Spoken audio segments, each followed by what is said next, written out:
Hi, welcome to Goofing Off. I'm Silina Michelli. You might remember me from past seasons of Goofing Off in 2013, 2014, and 2015.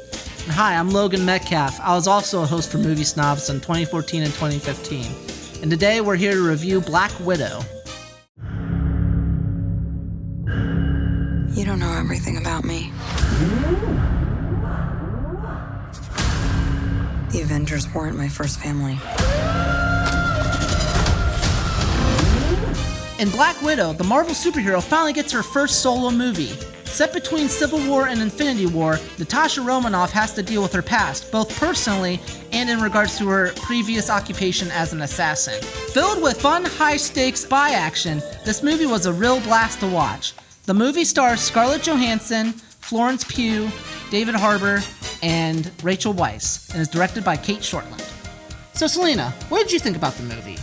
Well, my first impressions of the movie overall in general is that I really liked it. I thought it was pretty good. It was a nice breath of fresh air because we haven't had a new Marvel movie in quite a long time, so I really enjoyed it. It was very well directed, and I always liked those kind of spy sort of movies, like Mission Impossible sort of thing, and that's what that movie reminded me of a lot, was a movie like that. I wish there would have been a little bit more of that.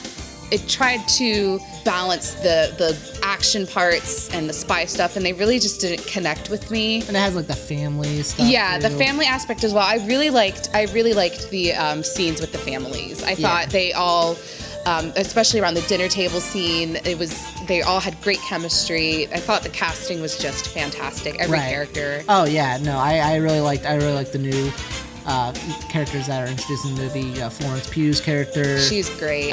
David Harbour as the Red Guardian. He was so funny. Oh my gosh. He was such a good comedic character. And Florence, too. I really liked the jokes, especially between Florence Pugh and David Harbour when she was talking about their past and what they had to go through. That can be kind of taboo, but I think they played it really well. It's funny, you're talking about how they would make fun of stuff like that because I hate having to compare the two, but I think a lot about Captain Marvel, which was the first solo film led by a woman superhero in the Marvel Cinematic Universe. And that with that film, I liked that film quite a bit, but it was very goofy. And then with this movie, there is humor in it, obviously, but I liked how it was more of a serious sort of thing, it was more in line with something like the Captain America movies. So, what was your opinion on the overall action of the film? I liked the action, obviously, as I said the final big action scene I wasn't a big fan of just because of how CG it was. But I think for the most part, this movie was very practical. And I liked that a lot. And even the practicality of the movie even extends a little bit to the effects, because I know one of the big things that Marvel's known for now is for de-aging their characters, for flashbacks and for whatever. And with this movie, obviously it opens with being in the 90s, and the whole movie itself is essentially set in the past because of where it's placed in the timeline. I was very shocked that this movie didn't really use any of that de-aging technology. So in the very first opening scene, you have David Harbour and Rachel Weisz, and there's no de-aging. They're basically just themselves. Obviously David Harbour has a haircut. They don't do anything with trying to make them look a little bit younger than they are. I think that's a testament to just the beauty of Rachel Weisz. She's just so gorgeous. They don't need any anti-aging technology. And even with the character played by William Hurt, who's been in these movies, his character, like I said, this movie takes place in 2016-ish, which is when Civil War came out. And they don't even do any de-aging with him, at least any that I noticed. And it looked more like he had makeup on.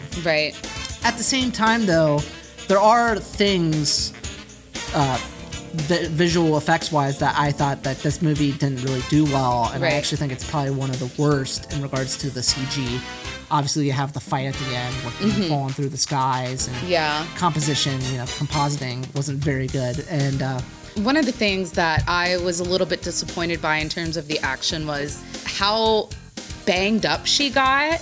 She got incredibly she's falling from huge buildings and like falling out of the sky onto like concrete, and she doesn't get hurt at all. Right. Like, and I know it's like a superhero universe kind of thing, but like she's supposed to be a regular human. It was a little inconsistent for me because she just kept doing all these weird things and not getting hurt. And I'm not trying to take anything away from Black Widow. Like, I think she's a great character, and you know, she can definitely hold her own. I just wish that it would have been a little bit more, the stakes would have been higher for her, because she's doing all these incredible things, not getting hurt. We don't really worry about the character. And like you said, that has to do with like the timing as well, because of Black Widow's character in Endgame. We know that she, spoiler alert, passes. So it's like we're not really invested as much because we know that she'll be okay. So the stakes just aren't high enough for me. Right. What did you think about the character of Taskmaster and the twist in regards to that character? I know the character is in the comics. I don't know much about the comics, I have to say, so I don't know anything about the history of the character at all. Just going based off of the film.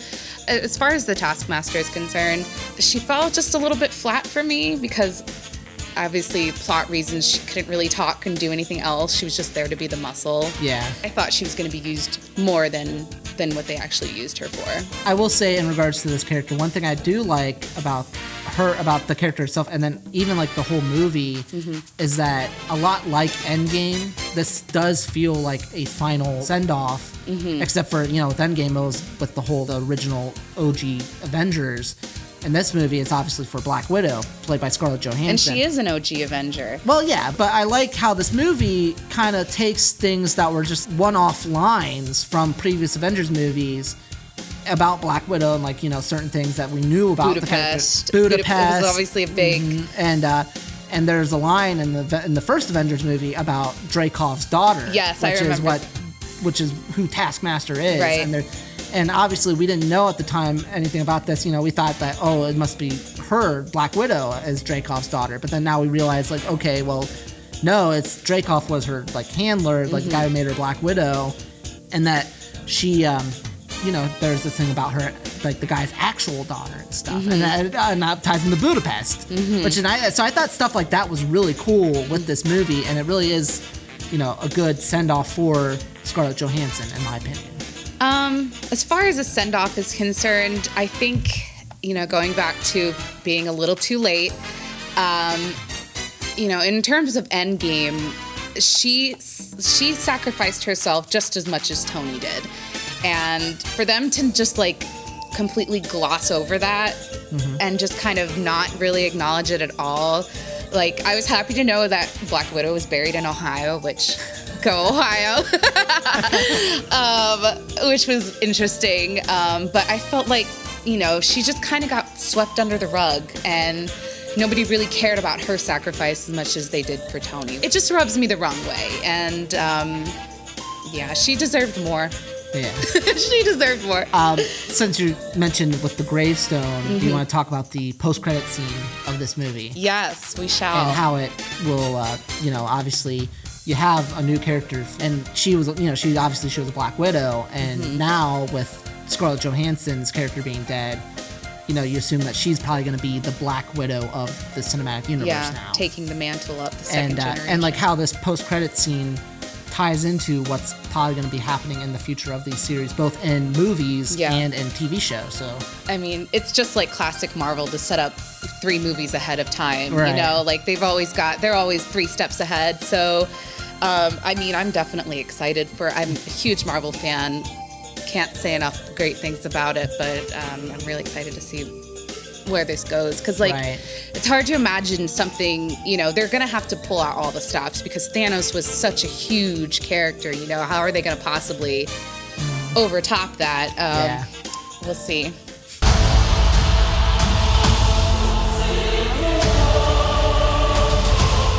You can catch Black Widow in the theater or on Disney+. So let us know what you think of the movie.